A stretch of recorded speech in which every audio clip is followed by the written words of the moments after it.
Hello guys, back my to channel. এই যে দেখেন মাংস আনতেছে ইনি, আর আর এইটা মাংসের আলু, মাংসের ঝোল, মাংস, এই যে মাংস, এই যে এই রান্না করবে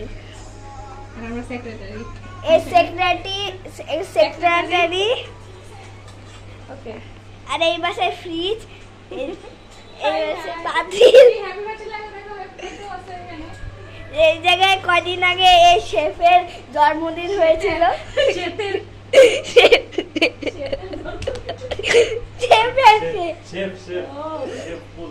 এই দেখেন আর সুকেশ, এই দেখেন ওই শেফের জন্মদিন বললাম না আমি, শেফের জন্মদিন হয়েছিল।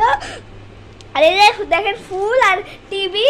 আর আমাদের ভিডিও এখন শেষ হয়ে টাটা। Bye bye.